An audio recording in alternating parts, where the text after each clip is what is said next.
So here we are, Revelation chapter 10. The mighty angel with the little open book, the scroll that has been opened. So if you're ready, I would like to read to you Revelation chapter 10.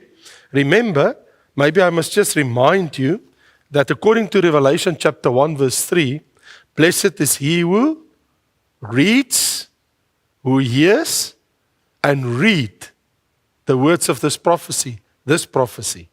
So every time we come together, we will first read the chapter. So let's stay true to that by the end, after we investigated the book of Revelation to come to a better understanding, that we have also read together through the book. So please, let's read together Revelation chapter 10. I saw still another mighty angel coming down from heaven, clothed with a cloud, and a rainbow was on his head. His face was like the sun, and his feet like pillars of fire. He had a little book open in his hand, and he set his right foot on the sea and his left foot on the land, and cried with a loud voice, as when a lion roars. When he cried out, 7 thunders uttered their voices. Now when the 7 thunders uttered their voices, I was about to write, but I heard a voice from heaven saying to me, seal up the things which the 7 thunders uttered, and do not write them. The angel whom I saw standing on the sea and on the land raised up his hand to heaven, and swore by him who lives forever and ever, who created heaven and the things that there are in it, the earth and the things that are in it, and the sea and the things that are in it, that there should be delay no longer. But in the days of the sounding of the 7th angel, when he is about to sound, the mystery of God would be finished, as he declared to his servants, the prophets. Then the voice which I heard from heaven spoke to me again and said, go take the little book which is open in the hand of the angel who stands on the sea and on the earth. So I went to the angel and said to him, give me the little book. And he said to me, take and eat it, and it will make your stomach bitter, but it will be sweet as honey in your mouth. Then I took the little book out of the angel's hand and ate it. And it was as sweet as honey in my mouth. But when I had eaten it, my stomach became bitter. And he said to me, you must prophesy again about many peoples, nations, tongues, and kings.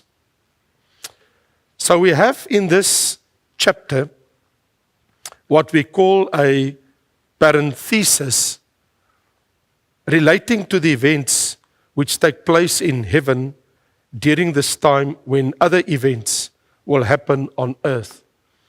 Sometimes in the book of Revelation, like we've seen in chapter 7, and like for instance in chapter 15, we have some inserts, in other words, extra detail that is given to us.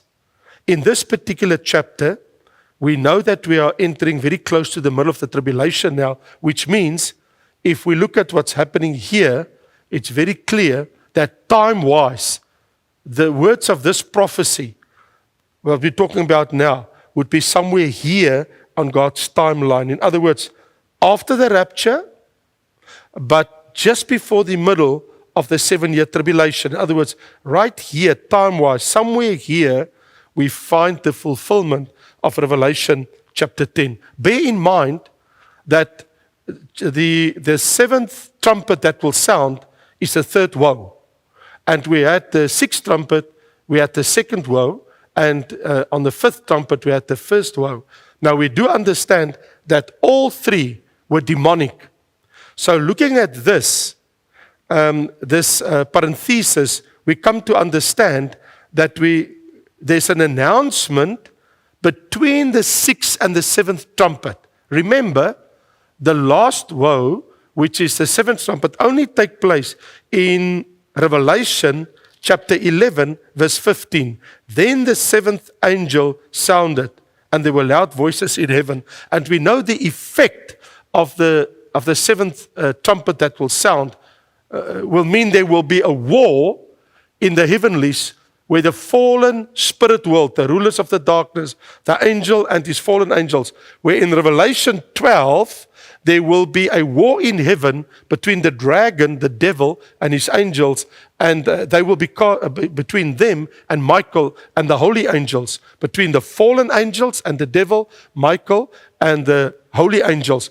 And that battle in the heavenlies will mean that in the middle of the seventh tribulation, the third woe will mean that the forces of darkness will now be thrown on the earth, and they will be here for the last part of the last 3.5 years. And that's just before Jesus' physical return and the 1,000-year tribulation. So what we are talking about now in Revelation chapter 10, what we are looking at here is a very special event that is shown to us here. I can actually divide this chapter, it's only 14 verses. I can actually divide it into a description of a particular angel, number one. Secondly, the declaration of the angel. And then thirdly, John that has been told to eat the little open book. And there's a reason for that. Would love to share that with you in a moment when we get there.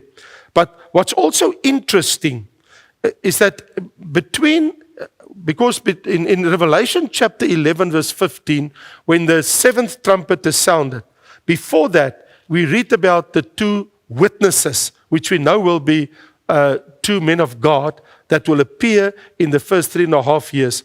And together with that, we actually, when we look at chapter 10 and 11, we have three very important testimonies.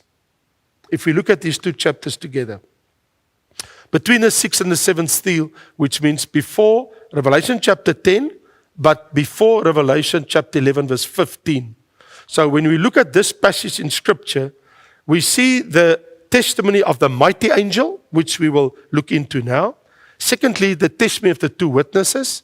And then thirdly, the testimony of the 24 elders. So we have in particular a mighty angel, two witnesses, and 24 elders in Revelation chapter 10 and up to Revelation 11 verse 15.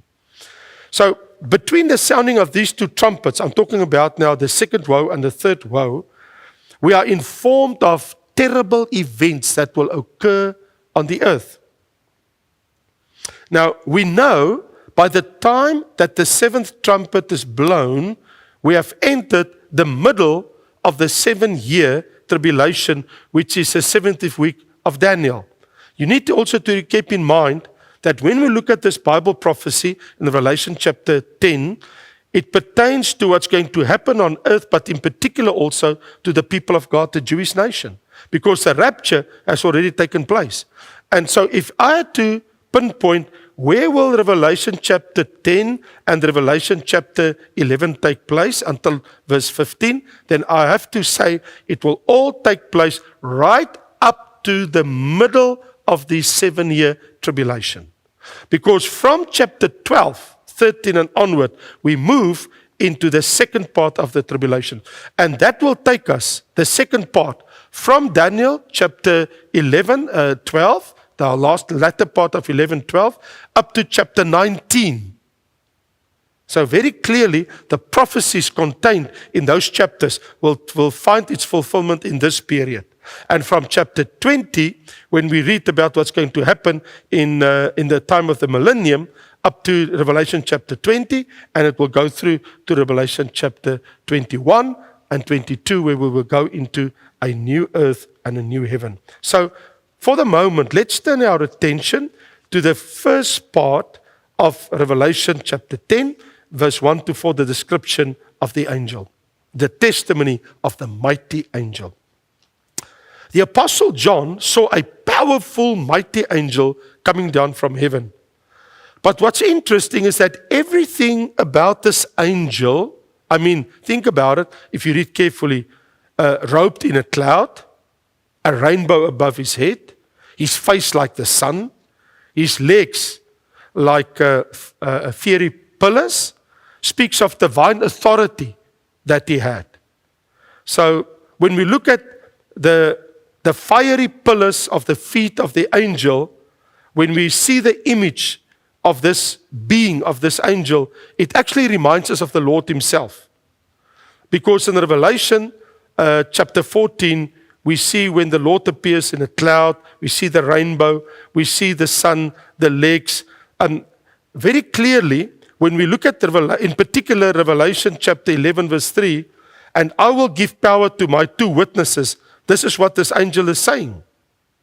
And by saying that, we do understand that this angel is a person with divine authority. And in his hand, he had an open book like a scroll. The fact that his right foot was on the sea and that his left foot was on the land means that all of creation was now implicated, and not only a part thereof, as in the case of the seals and the trumpets. It's not a third or only part of creation or part of the heavenly bodies around the earth or in the sky. And even the voice of the angel was like a lion that roars. And the roar was powerful and ominous and indicated that what was going to take place, what's going to happen, because it's going to have far-reaching effects on the earth. And so when we look at what's taking place here, John was instructed when he saw this angel and he heard 7 thunders. And he said, as I was about to write it down, and that thunders, of course, has to do something about what's going to take place in the middle of the 7-year tribulation. What is amazing, that John is instructed not to write down what this thunders entails. So he was told to seal up and not to make it known. It's very interesting that in the course of human history, mankind has always been interested in knowing the future. I mean, that's why we study the scriptures. We would like to know what the future holds. And the Bible reveals to us what the future holds. And what God wants us to know about the future is put it in the Bible. So the Lord wants us to talk about the future. The Lord wants us to discuss about what is going to take place on the earth in time to come. Because the Lord wants us to be prepared to what is coming. Even the fact that there will be a judgment seat of Christ where believers will receive their rewards. Or there will be a great white throne judgment where sinners will be judged according to their works. And also that God has for us a new city in the New Jerusalem. We will have a New Jerusalem coming down from heaven down to earth. The Lord wants us to know these things. That is why it's been put in the Bible. Concerning prophecy, because what prophecy actually is, if you look at this image of the statue of Daniel, whatever we read in the Bible pertaining through all the ages and dispensations, what it's actually telling us is telling us future events. In actual fact, by reading Bible prophecy, I mean factually, what you're actually doing, you are reading history before it takes place. That's what it is. Because prophecy is history. One day when you go past the time of the fulfillment of the prophecy, when you look back, it is now history. So prophecy is nothing else than history foretold. Before things is going to happen in heaven or on earth. We hear about it, we read about it, we can study, so when it comes upon us, we have a full understanding of what's happening. We also know that God is sharing it with us because He wants to share certain things to prepare our hearts for what is lying ahead. And by telling John to not write down, I was about to write verse 4, when I heard the 7 thunders, I heard a voice from heaven saying, seal up the things which the 7 thunders uttered and do not write them. It's amazing. So there's something about what's going to take place on earth in this particular time. After the rapture, but before the 1,000-year tribulation, or before the war of Gog and Magog, before the white throne judgment. In other words, from here to here in human history, in this period of time, there is 7 things that only God knows that's going to happen and take place, either in heaven or on earth or both. And he would not allow John to write it down. It will only be revealed at that point in time. What is interesting is that when he heard the thunders, the timeline of the thunders, when you get to Revelation chapter 10, it's here in the middle of the 7-year tribulation. So it does tell us it has to do with the 7-year tribulation, that we know. Because why? The 7 thunders in this time frame period in history. So, which for now, it's in the future, but once we're there in time, it will become history. So there's things going to take place in this period of time that God revealed to John, but told John, you don't talk about it.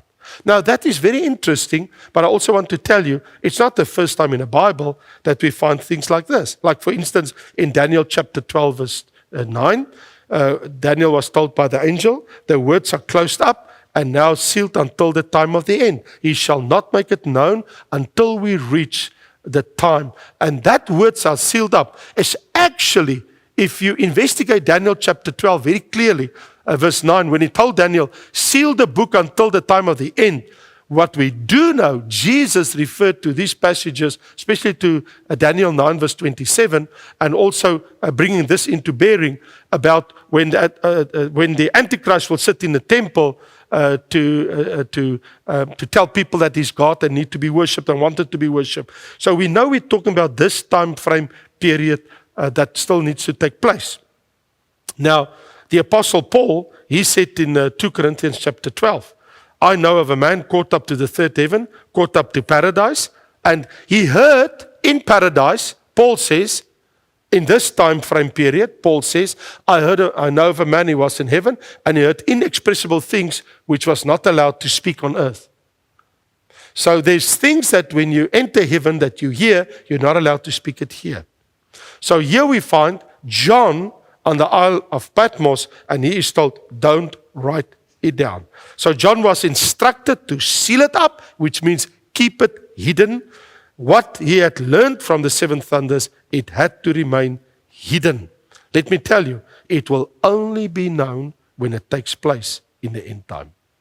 As to verse 5 and 6 of Revelation chapter 10, the oath of the angel who made this announcement confirmed it with an oath.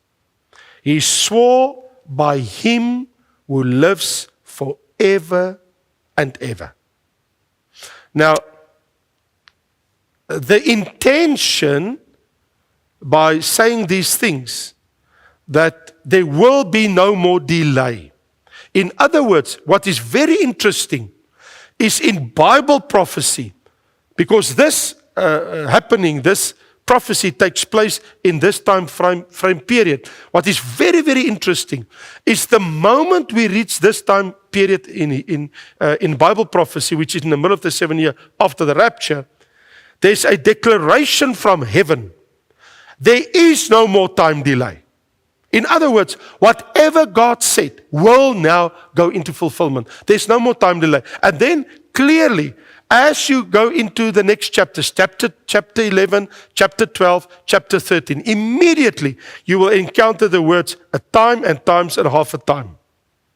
You will encounter 42 months and also 1,260 days. Suddenly, all 3 came to the fore. When it says there will be no time delay, it actually tells us everything that God prophesied that must take place in the end time prophecies will take place in the next 1,260 days. That actually has a name called by Jesus, the Great Tribulation. In context, exegetically, that if you go into the context of the Bible and you want to do good exegesis, if you go to Matthew 24 verse 15, where Jesus talked about he who will sit in the temple, clearly the Antichrist, and just that was verse 15, Matthew 24. In verse 20, 21, Jesus will say, and then there will be a great tribulation. which actually, he calls that 1,260 days when there's no more delay of the Bible prophecies to go into fulfillment. It is called the Great Tribulation. So we can actually talk of this period as the tribulation or the Great Tribulation, or at this time frame, Great Tribulation. Why? Because in Revelation chapter 7, somewhere here, we read of they come from the Great Tribulation. But according to what Jesus said in Matthew 24, we can also speak of this time as a Great Tribulation. And so now, what we do find is nothing of what God had said would henceforth be postponed. This is what he said. What the Bible tells us, once we reach that time frame period in human history, which from our point of view is still in the future, the final prophecies will be fulfilled. And also, God has determined a specific time for all things, which means the Antichrist don't really have things in his hand for as long as he wants to. Even the devil knows that his time is short. And what we do realize is that now the time would have dawned for the judgments to become effective. What God has spoken will at this time be fulfilled.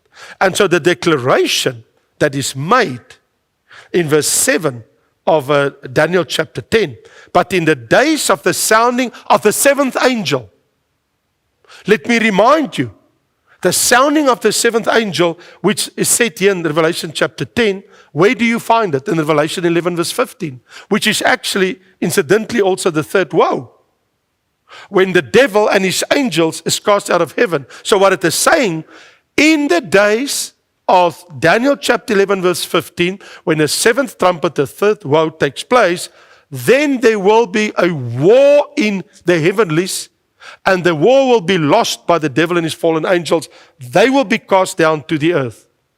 And now the declaration is made in this particular context. It is said in verse 7, in the days when the seventh angel is about to sound his trumpet, the mystery of God will be accomplished, just as he announced to his servants the prophet. Which means that right here in the middle of the 7-year tribulation, when the seventh angel blew his trumpet and when the devil and his angels will be cast down to earth, the Antichrist will be revealed for who he really is, and he will sit in a temple and wanted to be called God and worship as God, and the 666 will be implemented.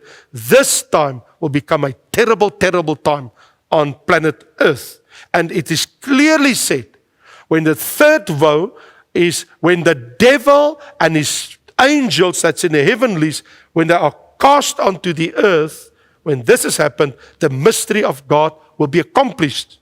So what is the mystery that will be accomplished? Well, as you keep on reading, you will find Satan is finally cast out of heaven. It means that no cherubim that has fallen, no devil, no angel can rise up and go into heaven and to condemn any believer in all eternity forever and ever. Can never ever happen. Because now that the war is lost in the heavenlies, the mystery of God has been accomplished, and never ever can anybody bring before the throne of God and be blamed by the devil himself. That cannot take place. In other words, things will change from here on forever. It can never happen again. As you will read in Revelation chapter 12, there's great rejoicing in heaven, because he that went into heaven and do all these things, the devil himself. So the dragon was cast out, and as we read, that the devil, the one that was cast out of heaven, that he can no longer enter and no longer be accuser of our brethren, who accused them before our God day and night. He has been cast down. So now the mystery of God has been accomplished, because we also know the final expulsion of Satan from heaven to earth, together with his fallen angels, will be the occasion for the loud voice that will call from heaven. That's now Revelation 12 verse 10. Now have come the salvation and the power and the kingdom of our God and the authority of his Christ. And at the same time, the Antichrist will assume his place during the final 3.5 years or the 42 months of the Great Tribulation. So here it is that in the days of the seventh angel, when he blow on his trumpet, what will happen is that the final plagues will be fulfilled with the wrath of God in Revelation chapter 16. And this, of course, will give rise to the destruction of Babylon, Revelation chapter 17 and 18. And of course, when all this has happened, the mystery of God will have been accomplished because there's no more guessing. What now happens is in Revelation 19, Jesus appeared physically from heaven for his second coming. So John is told to eat the little scroll, an open book. Now this is something that's very interesting to us. That in verse 8, then the voice which I heard from heaven spoke to me again and said, go take the little book. Is that the scroll that was in the hand of Jesus? Which is open in the hand of the angel now, who stands on the sea and on the earth. So an angel appears, one foot on the sea, the other foot on earth, and he had a little book in his hand. It's open. So I went to the angel and said to him, give me the little book. He said to me, take it and eat it. If I give you this book, you have to eat it. He says, your stomach will be bitter, but it will be sweet as honey in your mouth. Well, that is not something foreign to the Bible, because we find in the Old Testament many, many times that, like for instance, in the case of Ezekiel, the prophet, the Lord said to him, open your mouth and eat what I give you. And I looked and I saw a hand stretched out to me. It was in a scroll in the hand. So I opened my mouth. He gave me the scroll to eat. And he said to me, son of man, eat the scroll I am giving you and fill your stomach with it. So I ate it and it tasted as sweet honey in my mouth. And then he said to me, once you've eaten the book, son of man, go to the house of Israel and speak my words to them. So he actually ate the words of God. The words of God has gone into himself. He ate it. The living words of God, the scroll, the book. He ate the words of God. Here John is told, eat the book. It's very interesting what happens once you eat the book. Although it is sweet in his mouth as honey, when you receive the words of God, it is sweet.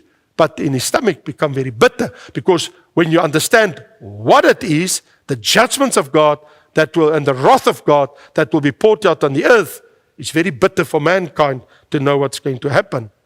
So, and of course, in the case of John, very interesting, the last words, actually there in verse 11, you must prophesy again about many people, nations, tongues, and kings. So once he's eaten the book, it is a book of prophecy. He ate the book of prophecy. And you have to prophesy. In other words, many of the words that we read from here on in the book of Revelation was written in that scroll, in that book, in that open book. Because the angel told him, you must prophesy again about many people, nations, tongues, and kings. That's exactly what happens from here on in the book of Revelation. So he received in a vision, and he saw this book in the hand of the angel. He ate the book. He's filled with the words of God. He speaks the words of God, and we have it here right in front of us. What was in that scroll, we have here, because you must prophesy. Well, we have from here, from chapter 11 onward to chapter 22, all the prophecies of John that has been tabulated and has been written down. You must prophesy again about many people, nations, tongues, and kings. Well, that's exactly what he did.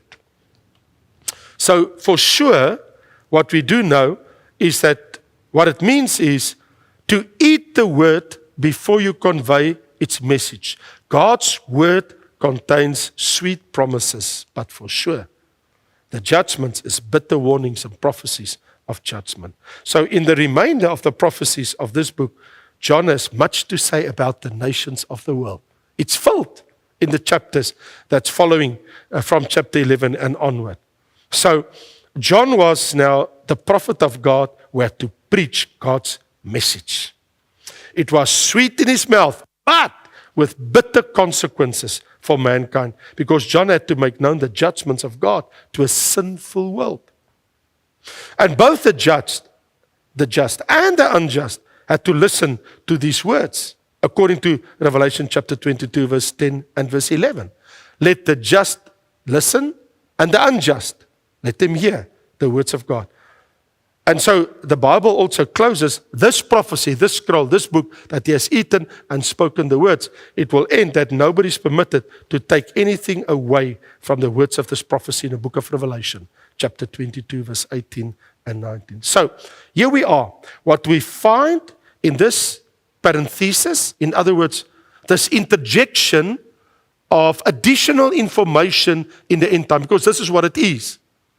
Because as we were following the first 7 seals, and then the 7 trumpets, and now we know the 7 bowls of judgment to come, 777, where we are now at this point in time in Revelation 7, we are in the second set of 7 judgments, but between the 6th and the last one, the 7th one. And in that period, we get all this additional information that the Lord wants us to understand.